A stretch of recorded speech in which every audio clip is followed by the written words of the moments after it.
Ah, man.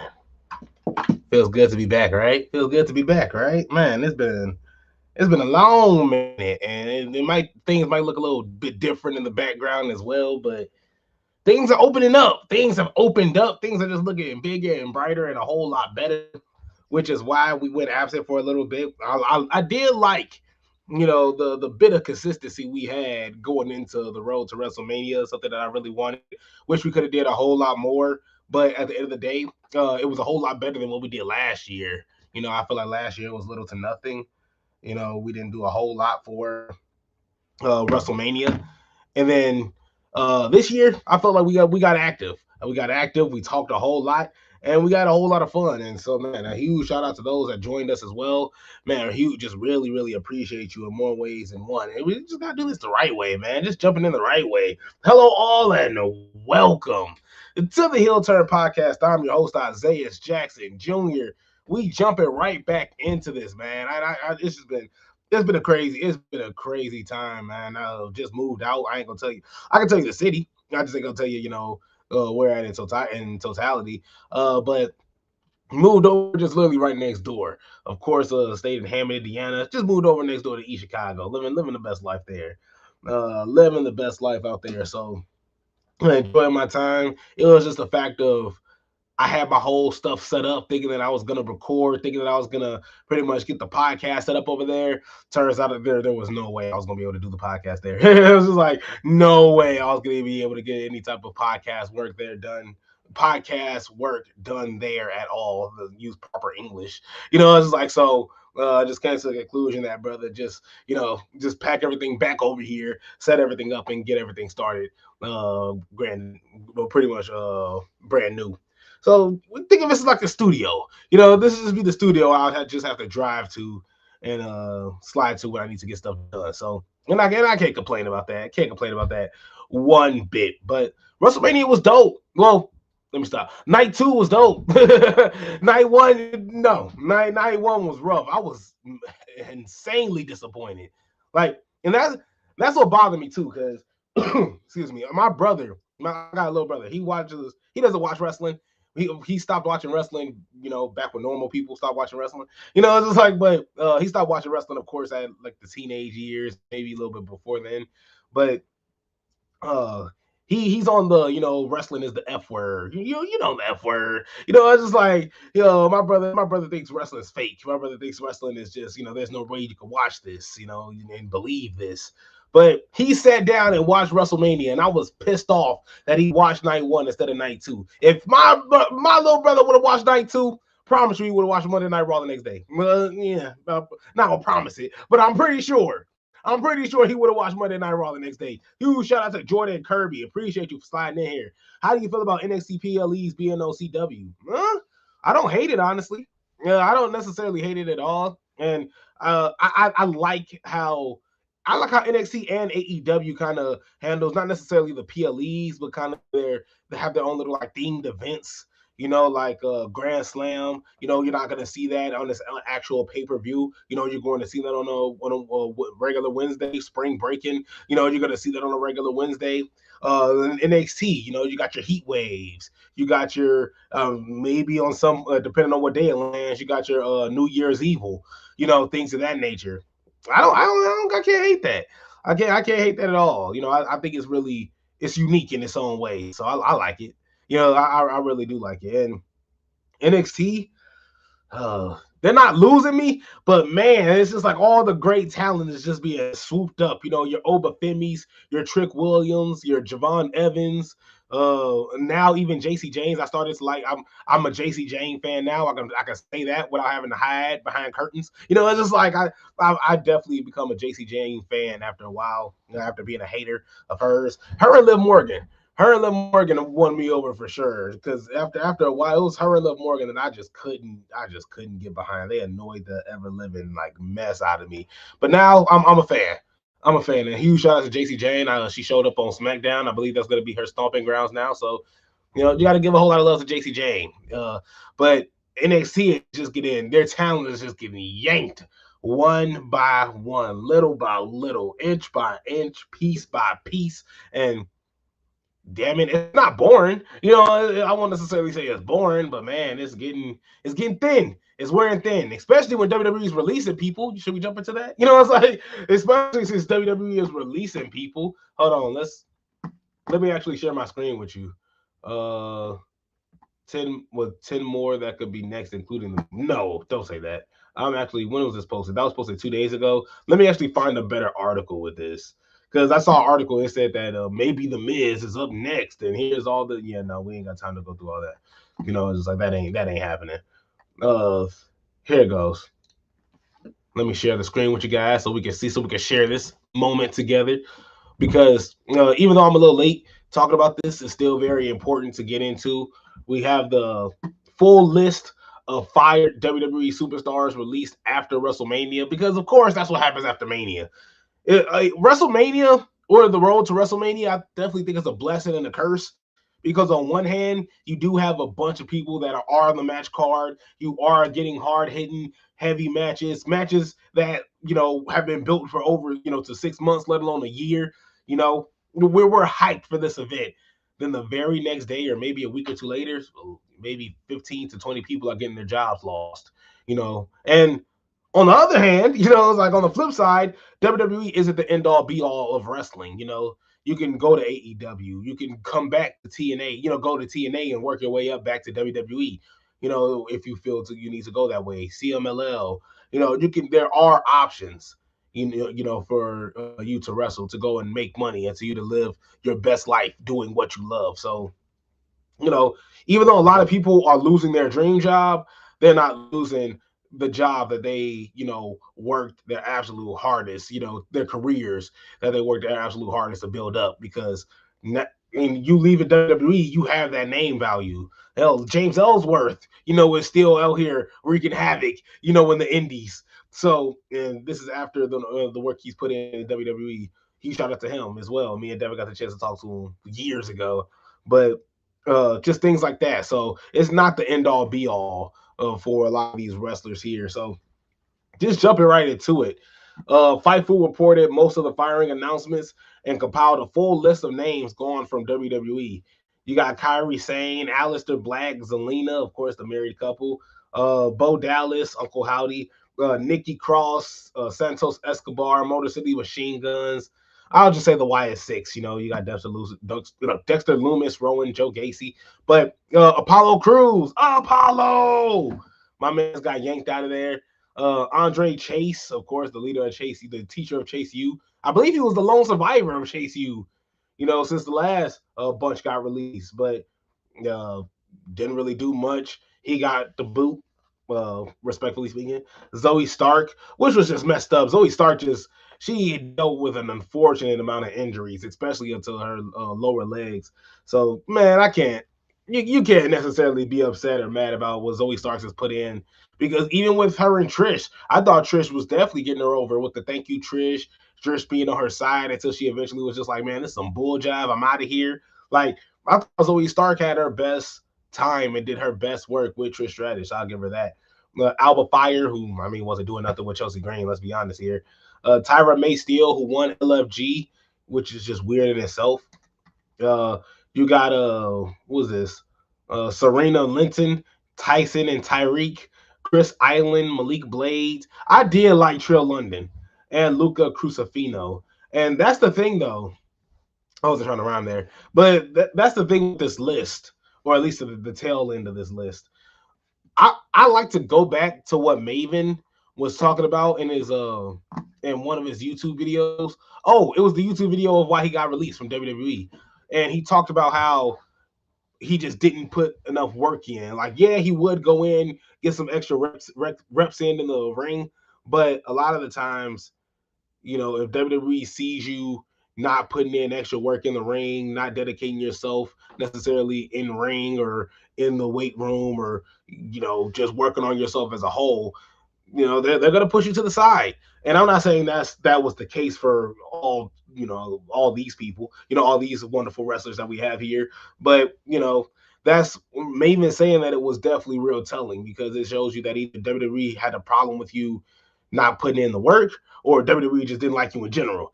Now, of course, there's so many stories about Kairi Sane, the real reason why Kairi Sane was released, because of course she was the biggest, one that stirred the pot with this whole thing. Of course, we got rewind Kairi Sane chants all throughout Monday Night Raw, at least when Asuka showed up, which I thought was pretty cool. But I'm sorry, this isn't, I love me some Kairi Sane, but this isn't, CM Punk, and this isn't R-Truth. When a lot of people saw R-Truth was released, man, they took over SmackDown, they took over Raw. Like, hell, I'm not even sure if they took over NXT, but they wanted Truth all around. Like, there was a big stir for R-Truth, and I felt like it was gonna be that way. But Kairi Sane, like, that was just an unbelievable talent. We felt like we were building something up here, and the way she left out is dirty. It's like she left out of WWE. The last time we saw her, she was pretty much still getting bullied and abused by Asuka. Dirty game being played. Dirty game being played here. And so, just looking at it, and also here, let me also share the screen with you. I don't want to read this without you guys seeing it. I like to share what I'm reading with the audience here. But going in it, the We Want Kairi Sane chance campaign may have just have the win taken out of its sales. Excuse me. Multi-time WWE Women's Tag Team Champion Kairi Sane was among more than 24 talents cut this past Friday night, but perhaps no single star has received a bigger outpouring of public support in the days since than the Pirate Princess, of course, herself. After Kairi Sane's name was trending all week long on social media, the crowd in Texas began to loudly chant for her during an altercation between Io Sky and Asuka. Of course, we talked about that as well. Let me see. Okay, here it goes. Given her importance to this storyline, Sane's sudden departure from WWE was easily the most head-scratching. But Dave Meltzer, we're taking this with a grain of salt here. Like, Dave Meltzer used to be an amazing reporter, because we can say that. Look, I'll give credit where credit is due. Sean Ross Sapp is an amazing reporter. I'm not even trying. Look, where my sounder at? Where's my sound effects at? Because I ain't even trying to be that guy. I ain't even trying to meet. Boing boing. It's like I ain't even trying to meet Sean Ross Sapp, but like, let's be honest here. Like, he's a really great reporter. I think he does his job really, really well. He's just sensitive. Like, let's be honest. Like, my man's just a little sensitive. Like, let's be honest here. Like, but a great reporter. Denise Salcedo, great reporter. Dave Meltzer used to be a great reporter. Like, we just got to throw it out there now. My man's be lying sometimes, and he getting paid by Tony Khan. Like, we got to throw that in there too. Allegedly. Don't sue me, because I ain't got nothing. I ain't got like, don't sue me, because I ain't got nothing. You ain't getting nothing from me, brother. What you want? I got to sign Jim Cornette picture over there. What you want? But going on, moving forward, the reason she was cut, and this is coming from Dave Meltzer, the reason she was cut, I think she kind of indicated that she wanted to move back to Japan. The reality is, it's not a money issue. This company makes whatever it is. The revenue between UFC and WWE, and throwing everything in, the revenue is billions of dollars. Not exactly concrete information there, but if Sane did have a desire to return home, then it certainly better explains the decision by Paul Levesque, Nick Khan, and talent relations department to trim Kairi Sane from the roster, as opposed to another talent who firmly wants to be on the road for WWE. So yeah, that's what we got from at least the Kairi Sane. That's our Kairi Sane update there. And yeah, it sucks. It definitely sucks that we didn't get any type of retribution, from the Kairi Sane and Asuka feud rivalry that we potentially could have gotten. Hell, I would have liked to seen a competitive Kairi Sane Io Sky rivalry. Although the matches itself were competitive. I felt like the rivalry could have been more heated. Kairi Sane we could have gotten more character, from Kairi Sane. It could have got something from the lady. It's like, man, I felt like it's just been so, not necessarily sad, but underwhelming, I guess would be the better word for Kairi Sane. Because like you had to watch NXT. Like that, I feel like that's just a better explanation of that. You just had to be there, damn it. It's just like you just had to be there for Kairi in the Kairi Sane era. Kairi Sane taking on Shayna Baszler, her and Shayna Baszler going back and forth. Shayna Baszler, who's no longer with the company. Like WWE, they have so much talent and they just throw it to the wayside and it's dirty. Now, Kairi Sane, if she wanted to go back to Japan, hey, all power to her. Get up out of here. It's just like in the nicest way possible. I'm not saying get out of here like in a mean way, but just like get out of here because you want to be home. You deserve to be home, especially with all the work that you've done, the work you put in not only here, in the U.S. but in Japan as well. And of course, your family is there. Like nobody trying to take you away from that either. So of course, and with WWE's schedule, of course, WWE's schedule being taxing, not as taxing as it used to be. Of course, no house shows and them not being as active as they were back in the day, which is a good thing. But it's still a taxing schedule with the work that you have to put in. So, Kairi Sane, I mean, we just wish you the best. Wish you nothing but the best. But we got to talk about somebody though. We got to talk about somebody here because I completely disagree with this lady right here. I'm sorry. When Zelina Vega was talking about Sean Ross Sapp and going off about how Sean Ross Sapp didn't give her the decency, to come out with her statement, that she was released. Sean Ross Sapp had to come out with it first. She cussed him out saying "F you, Sean Ross Sapp." I was like, I'm sorry, you're tweaking a little bit. I was like, you're tweaking just a little bit, Zelina Vega.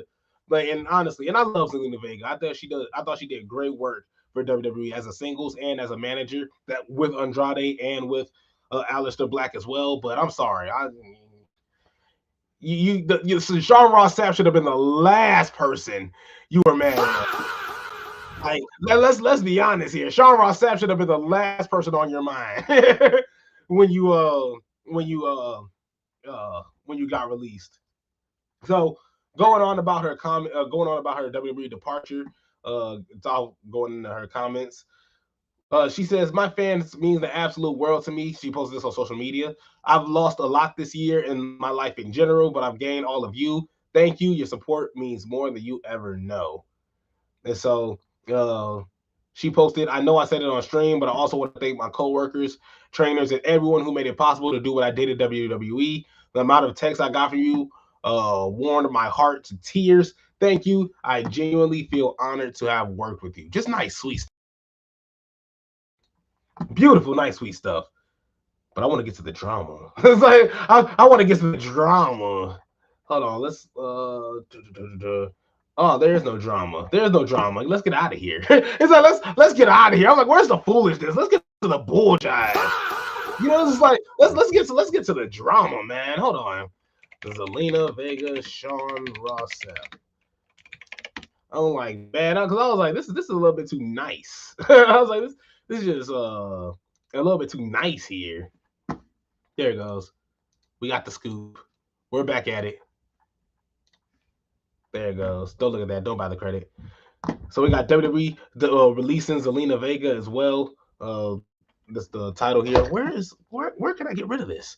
But anyway, scrolling all the way down here. On Friday, Sean Ross Sapp from Fightful.com reported WWE releasing 23 different wrestlers. During the spree of talent cuts, he revealed at 7:55 p.m. I'm assuming that's Eastern Standard Time. That Aleister Black and Zelina Vega were believed to be among the departing talent. That reporting would later be confirmed when both their profiles moved to the WWE alumni section of WWE.com. So even if Sean Ross Sapp didn't say anything, don't you think a lot of people would have looked onto the WWE roster page or the alumni page and saw that y'all weren't there? Like, I feel like that would have been a huge giveaway in itself. So, like I said, Sean Ross Sapp, the last person you should have been mad at, honestly. Vega would also confirm the news during the live stream when she described the moment she was told about her release. "When people call me, usually it would say Stanford's calling you, And that's when your heart is like, oh dang, I'm not gonna say this word because I almost got. Look, I got family watch. I got family. I can cuss a little bit, but I feel like the F word sometimes is where I get in trouble at. I still get swung on by my parents. but this time it said TKO. Ooh, that's nice. Let's read that over again. When people call me, it usually will say Stanford's calling you. That's when your heart is like, oh man. But this time it said TKO. So it's very telling. 5:09 p.m. is when I found out. Vega's exit marks the end of a truly impressive run with the company. Okay, let's stop. Well, no, let's read this actually. After signing with the WWE in 2017, she would go on to become the inaugural Queen of the Ring. She also held the WWE Women's Championship and WWE Women's Tag Team Championship with Carmella. While the accolades she won proved the company had faith in her talents, the more important thing is that she spent years entertaining fans, which is facts. And so moving on, she said during the same live stream that featured her describing the moment she learned about her release, Vega said something that since gone viral on social media. While speaking about being shocked after learning she wouldn't be performing with WWE any longer, Vega called out Sean Ross Sapp for when he ported her release. She bluntly expressed her anger that she didn't get to announce it herself. She goes on to say, "Yeah, I don't want to. Should I play it? See, that's the thing. I don't want to get in trouble. It's like my thing is just getting in trouble now. But you know what? Let's get in trouble here. If it goes out of whack, if it starts tweaking on us, then it starts tweaking on us. You know, if Zelina Vega wants to nuke our stream, then it's fine. Oh, hold up. We actually just got news right here. This actually was just posted by Kairi Sane. I just opened up Twitter. Kairi Sane went on to say, what I can say is, I know there's been a lot of speculation, but I truly love this work, my teammate, and my fans. I've never walked away, and I've given my all in everything I do. I know you're doing well. I hope you're doing well. Look, let me tell you something. Dave Meltzer, you're a fucking liar. Let's say something here. I know I said I don't cuss here, but I just we just spent 10 minutes talking about Dave Meltzer. Like, it's just like we just spent 10 minutes talking about Dave Meltzer and that report that he had. Kairi Sane just came out. I've never walked away. And I've given my all in everything I do. What does that tell y'all? That doesn't sound like she wanted to come back home. It's like I feel like that sounds like she wanted to keep wrestling here. And it sounded like she got released. It sounded like she was released. So let's be like, come on now. Am I tweaking? I feel like that's a legit, I feel like that's a legit explanation. Because it sounds like there's been a lot of speculation. It pretty much just means don't believe the bull jive that this old dude is telling to us. Honestly. Like, come on now. So at least that's my thoughts. That's my thought process. So just looking at it now, just going through the comments and what is being said about Kairi Sane. But yes, I never walked away. Like, come on now, Dave Meltzer. You gotta stop lying on these wrestlers' names, brother. This is your problem. Look at that. Huge shout out to Jason. Huge shout out to Chief. This is Chief, man. He said Meltzer sucks, bro. Meltzer's a liar, bro. Just straight lying. Because I don't see why Kairi Sane was still putting in great work with Asuka. And by great work, I mean it was solid. It was solid. We were gonna get maybe a good match at Backlash, if that. I don't think they were gonna drag it all the way to SummerSlam, but we were still gonna get a solid match out of the two. And I thought Kairi Sane was at least gonna get the dub in this thing, but Dave Meltzer just be lying, just be talking out both sides of his neck, and was no reason to listen to him. And that's why I have a huge problem with Zelina Vega, because Zelina Vega out here having a problem with Sean Ross Sapp literally doing his job, literally just reporting news. And so Sean Ross Sapp is just coming out and saying these are the people that got released, and just because your name was on there, you got hurt. It's just like you got tight. At least that's my thought process. Let's go back to Zelina Vega. Let's go Sapp. Zelina Vega Sapp. That should bring it up immediately. Because she zero reason to be mad at Sean Ross Sapp. Like you should have kept that energy with TKO. It's like keep that energy with TKO. They're the ones that literally got you up out of here. Because Sean Ross Sapp is literally just doing his job.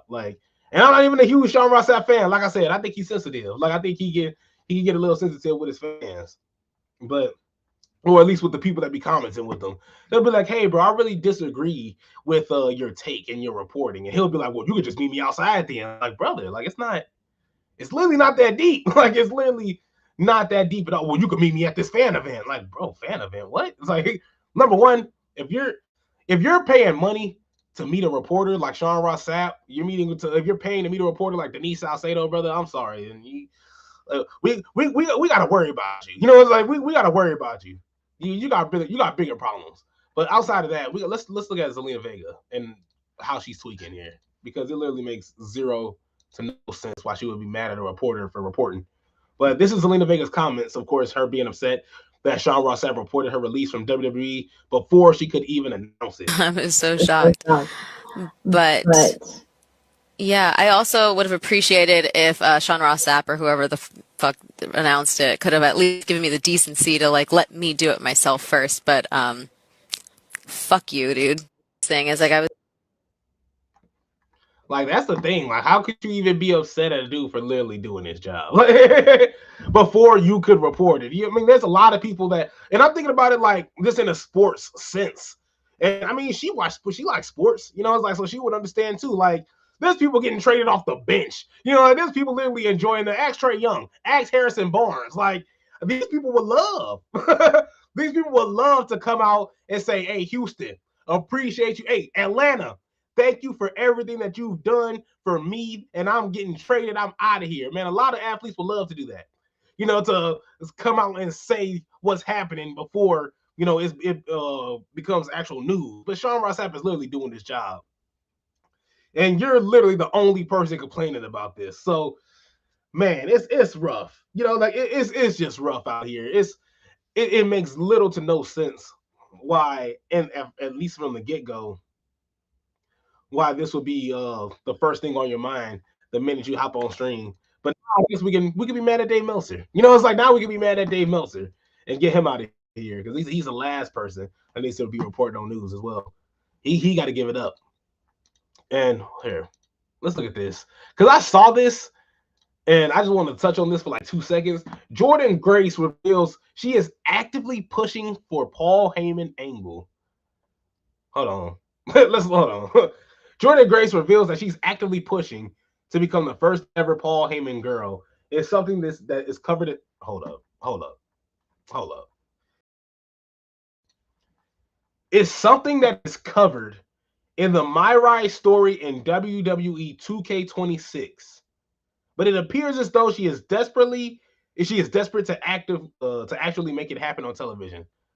So you mean to tell me you're actively pushing to be the first Paul Heyman girl because you saw this in a video game? We're not gonna do this. Like, we're not gonna do this. Grace is now the smack. Okay, we're not gonna do this. I'm not gonna. I don't want to spoil myself either, because I didn't finish my rise on 2K26. 2K26 ain't bad either. I've been playing universe mode. My rise has been ass, so I can't get through it. I've been struggling.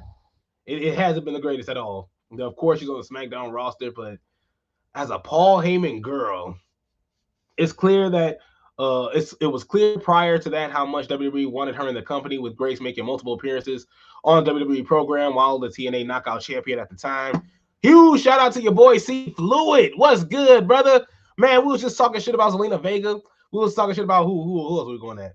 We're now talking shit about Jordynne Grace, because Jordynne Grace wants to be a Paul Heyman girl because she saw it in 2K. so because it happened in 2K, it's got to happen in real life. I saw Samoa Joe get a bionic arm in 2K as well. That was what, 2K20?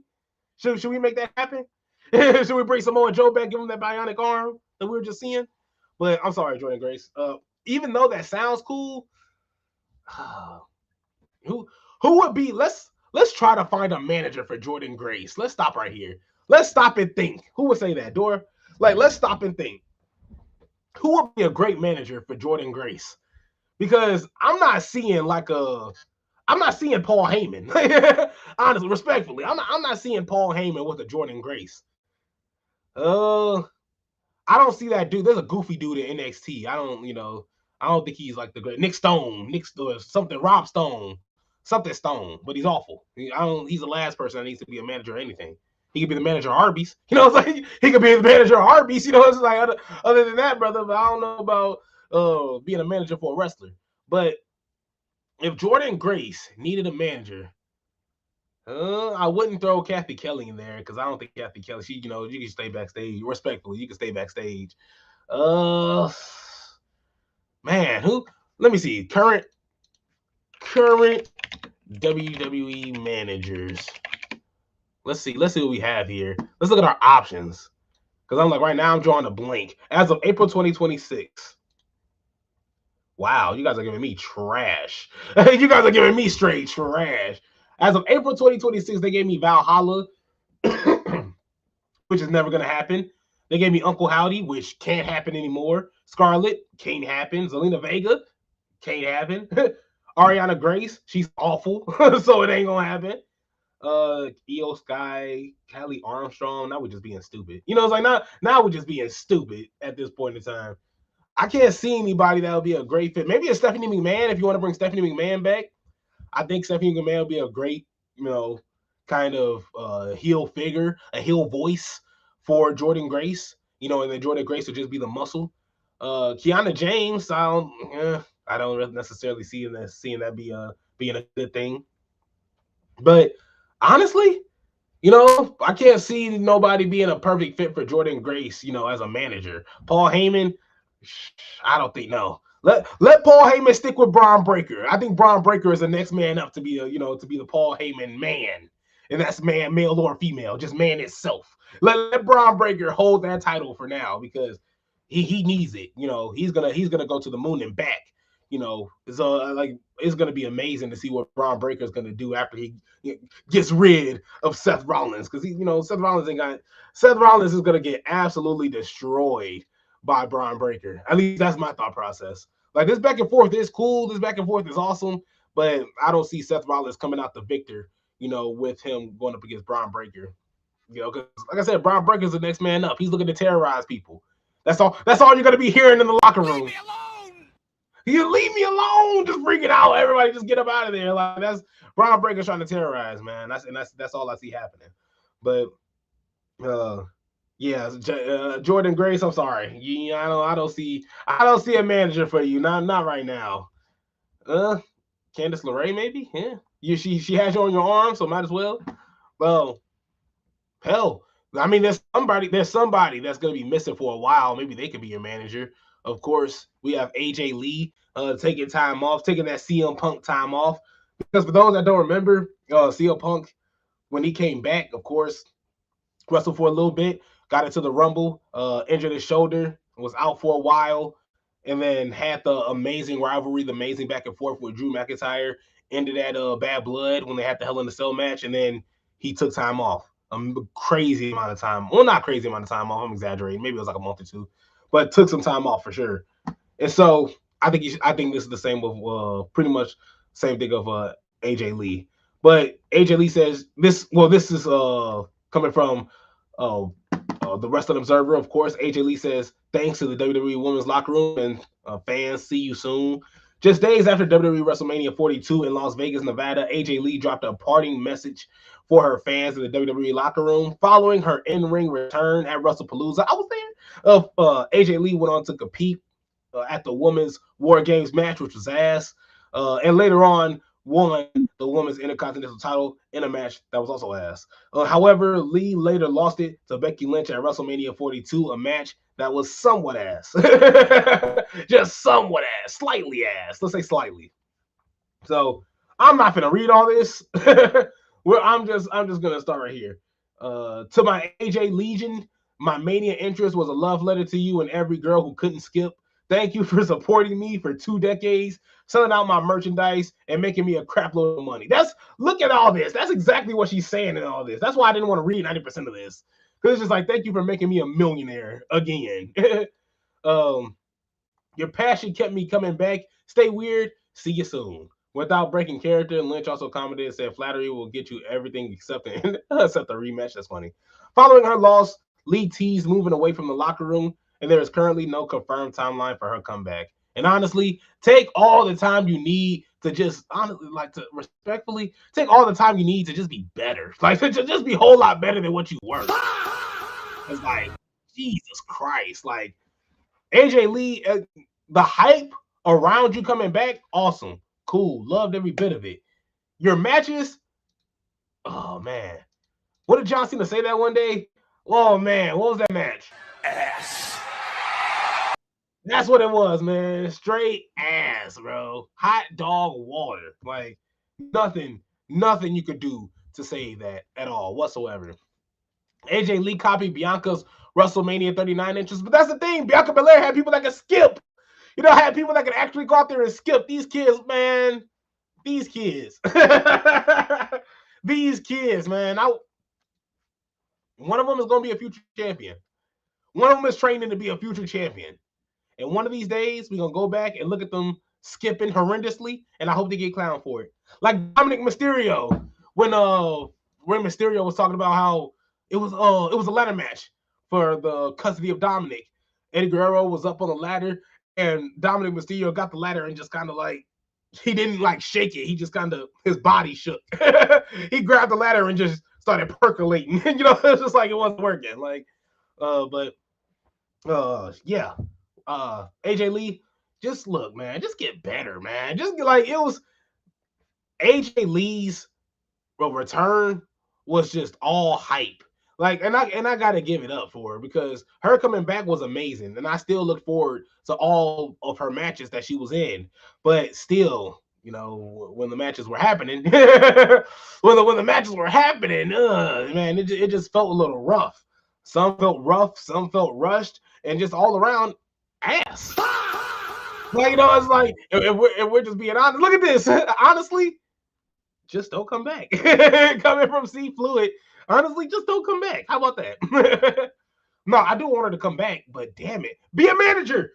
Look, Jordan Grace, we got you. Jordan Grace, we just helped your problem. We just fixed all your problems. Why would you need Paul Heyman when you got AJ Lee? AJ Lee, I think, will be a huge help to Jordan Grace. You see how we look? 2 birds, 1 stone. AJ Lee, you don't got to wrestle. We would love to have you back, just not in the ring. Stay outside of the ring. If you're going to go in the ring, have a microphone in your hand. It's like, have a microphone in your hand when you're in the ring. Outside of that, so you're going to be in catering or, it's like, it's like, Apollo left. So I'm sorry. I didn't mean that. I'm sorry. Apollo didn't deserve that. He didn't deserve it.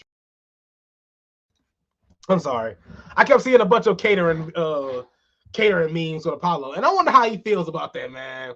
I wonder how huge shout out to C Fluid. No, I'm good on that too. Really? You don't want to see AJ Lee on the mic?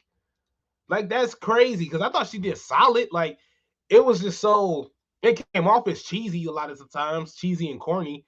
It was just like, all right, like, we get it. It's kind of like CM Punk, where it's like CM Punk is just now, I'm the best in the world. You can't touch me. This guy wish he could lace my boots. I'm the best in the world. Don't it feel good to be alive on it's just like, brother, we get it. It's just like, I just get to the point. Start cussing out people. It's just like, start telling us why. So, get us canceled. Or get canceled yourself. Do something. Like, CM Punk at least gets to the point at some point in time. But we understand it's all routine. Even when he had his pipe bomb, like, come on. Or pipe bomb 2.0. When he had that, we were just like, we know you wasn't gonna go out there and just say that willingly without permission. And we're being honest. Or as Pat McAfee says, rolling around like the little bitch that you are. Because I mean, that's a fact. Like, I love CM Punk. I'm a huge CM Punk fan, but I can clearly admit that I don't want to meet this dude.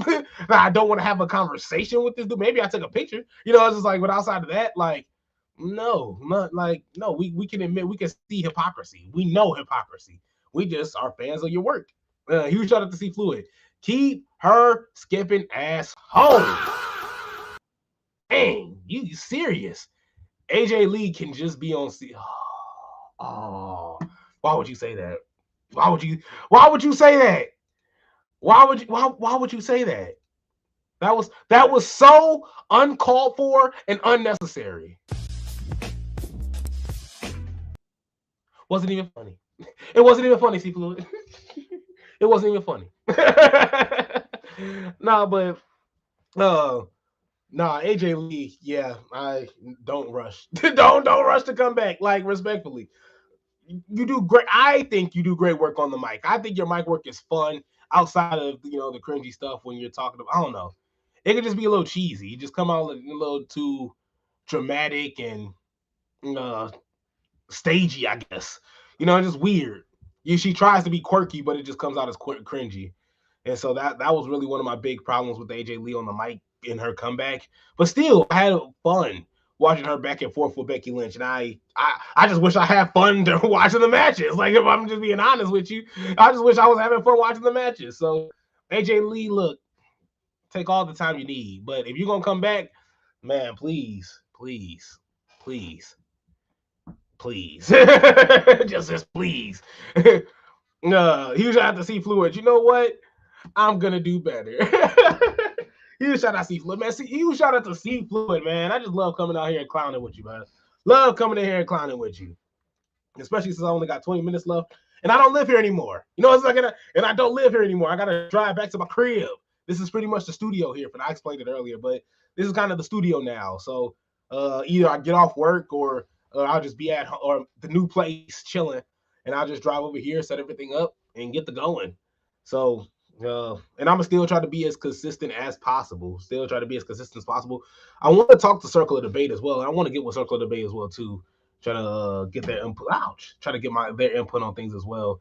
You shout out to C Fluid. Congrats on the new place, man. Appreciate you. I just literally moved next door, the next city over. I'm in the next city over, so I'm not far whatsoever. Nothing about transportation like changes at all, but just in another city, living the dream. Oh, I started stuttering because I was switching on. I was closing out of my tabs, the clean tabs, not the 90 tabs that you're thinking of. I ain't trying to go that far, but let's talk about old people. Let's talk about the elderly. Let's talk about the elderly. Coping Cage. You know what? Hold on. Before we get into that, you want to know something crazy? You shout out to C Fluid. How's Devin been? Let me tell you something. Devin's been great. You want to know how I know Devin's been great? He's my neighbor. Devin's my neighbor. That man is my neighbor. That's why I'm gonna say where we live or where we. Because if I dox me, I dox him, and I ain't trying to dox him. But yeah, we're neighbors.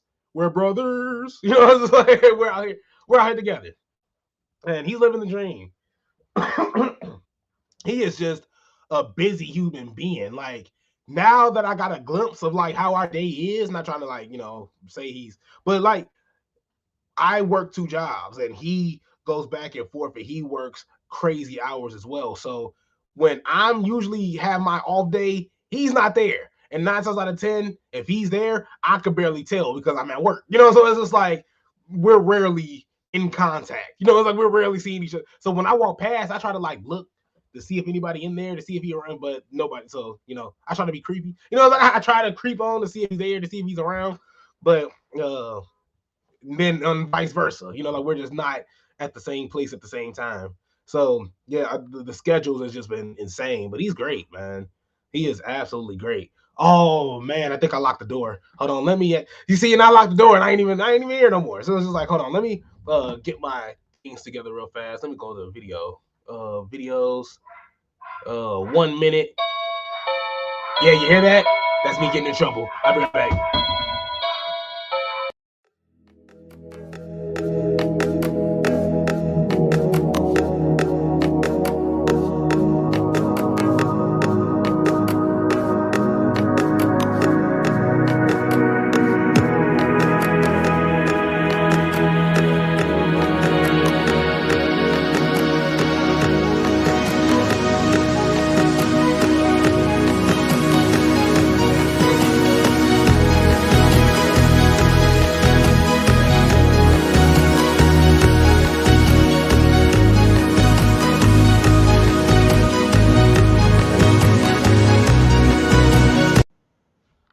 Look at that. With time to spare. Like, I'm just, look at that.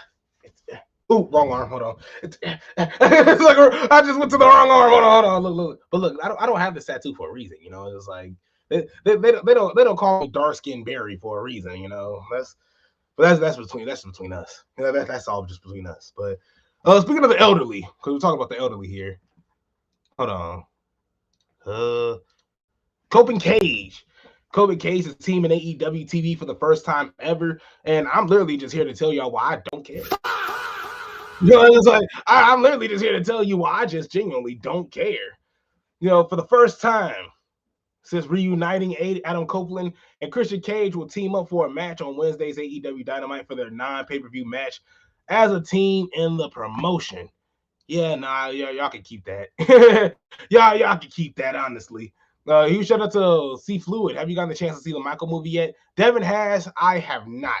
I think I should be watching it either tomorrow or Friday because I gotta watch that. I gotta watch the Young Boy tour, the Young Boy movie. They call it a documentary, but I gotta watch the Young Boy documentary because you know two goats all in once. I gotta watch the goats, you know, together at least.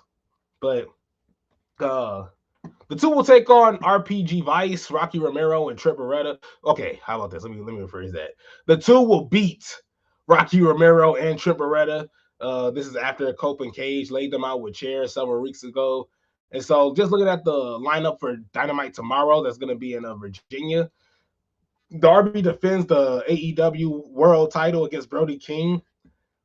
Can't believe he's going to win that, or at least MJF. No, MJF is going up against Kevin Knight, which is going to be a great match. Kevin Knight has to look. Kevin Knight, you gotta win this, brother. You gotta win this. We gotta see Kevin Knight get this dub over MJF. We just saw MJF lose to Darby Allin within seconds. Within seconds. I'm sorry, Kevin Knight, get this dub here. What it is not gonna hurt MJF to lose to Kevin Knight whatsoever. So it didn't take him. If you can do that with Darby Allin, you know, it's just like if you can do this, just get laid to waste by Darby Allin, you can lose to Kevin Knight. It can even be by a roll up. You know, get hit with the backwoods. Like, come on now, you're okay. Like you can survive off of that. Joe whipped them boys to succeed. No, man, I'm telling you. Look, Coben Cage get on my last nerves, but RPG. Rocky Romero, Trip Beretta, they ain't going nowhere, man. They ain't going nowhere. Oh, Joe whooped them. Look, man, I'm telling you, I'll talk about Michael Jackson. Look, them boys put in work. Seeing Michael Jackson go out there and dance like that, and it's just like the fact that nothing stopped this dude. Like nothing stopped Michael Jackson at all. Allegations, like him getting his hair set on fire. You know, it's just like him just losing, not being able to sleep, and then of course the drug addiction as well. And I guess you can call it drug addiction because the doctor. Well, that's a long story in itself. You know, and I haven't seen the whole movie in itself, so I don't know how they portray his death. If they do they portray his death? Oh, don't tell me. I want to see it. I was like, don't tell me. But got the AEW World Tag Team Championship, Divine Dominion. Well, that was Megan Bayne and Lena Cross taking on Chris Statlander, Hikaru Shida. Hikaru Shida and Chris Statlander are not winning this match. I'm just letting y'all know this now. Rush is in action. I don't care about Rush. Or Rush. Don't care about Rush either. But Kevin Knight, you gotta beat MJF. You gotta beat MJF. We're not going for this. Like it's like we not going for this whatsoever. I got a huge problem with Tony Khan if Kevin Knight don't win this. Because what does MJF need the TNT Championship for? Literally, what does he need it for? If Darby, look, let's just say this now. I'm gonna say this now. Matter of fact, I gotta get out of this. But let me just get out of this whole thing. If now my screen froze. There it goes. I gotta put my face to the screen so that y'all know I'm serious. If Darby Allin beats Brody King, but Kevin Knight loses to MJF, I'm done. That'll be the last AEW event that I watch for a long period of time till they come back to Chicago, because you know I gotta get my, you know, I gotta do some research. But you know I gotta just try to see if I can slide in. But if Darby Allin beats Brody King, but Kevin Knight can't beat MJF, I'm sorry. I don't think I could watch AEW for some months. I gotta go on a break. But we've all gone through breaks like that. I feel like we've all gone through breaks like that. One of my breaks was when Kofi Kingston lost to Brock Lesnar. When Brock Lesnar just showed up, beat Kofi Kingston in a couple seconds, I was like, yeah, okay, there's nothing to really. The other one was when the Spirit Squad, The last thing I remember watching before I went on my long wrestling break was the Spirit Squad getting sent to OVW when Triple H put them in that package, slapped the tag on there, and dipped them out of there. I stopped watching wrestling for a short period of time, and then uh, I jumped in. The first pay per view that I watched was CM Punk taking on The Rock. As soon as I jumped back in, CM Punk was just on a tear. It was just on an absolute tear. He was beefing with Daniel Bryan actually, going back and forth with him. That's when I started watching. But yeah, that was just intense, man, unreal. But we all take breaks. We all take that wrestling break there. But Jacob Fatu. That's what I want to talk about before I dip out. Jacob Fatu, of course, taking on Roman Reigns at Backlash. I think it's just too early for this. There's no hype around this. If anything, honestly, I definitely think Jacob Fatu lost a whole lot of steam. In the past, I want to say, couple of months. Even though he beat Drew McIntyre, which is a huge win at Mania, it still doesn't feel like it doesn't feel as impactful. I feel like if it was when it was about 4 or 5 months ago when he was insanely over, could absolutely do no wrong, just bullying every member of his family, like unreal. He was doing some dirty work, and now you see him, and it's kind of like, it's a little diminished. It's definitely just a little diminished. It's kind of like the wind has been taken out of his sails a little bit, and now it doesn't even feel like you have any confidence that he's going to beat Roman Reigns, and you don't. It's like, if you really think Jacob Fatu is going to beat Roman Reigns at Backlash, I'm sorry. You give me whatever you got. It's like, give me whatever. What medication you on? It's like, well, what you got there that's making you feel this way, and share it with the class. At this point in time, because that makes no sense. It wouldn't make any sense for Roman Reigns to beat CM Punk just for him to drop the title to his cousin to the Tongan grip. It's like I just think we're hustling backwards. They should have built this up way more. And they should have done a whole lot more. I don't like the fact that the Usos have just become Roman Reigns' whipping boys again, because that's what it is. At some point in time, Roman Reigns is still gonna turn heel, and whip on Jay and Jimmy at some point in time. He was beating the both of them down. So who's to say this isn't gonna happen again? History's gonna repeat itself. He's a manipulator. He likes to manipulate people, and that's exactly what he keeps doing with his family. Jay and Jimmy just don't learn. And Jacob, I mean, he's not getting manipulated, but I just think this is being done way too early. And, I feel like we're not going to be okay with the outcome. And then at this point in time, I feel like it's going to take even longer for Jacob Fatu to get a title shot. And when he does, what is pretty much the what's going to be the story of it all? He couldn't get it done the first time.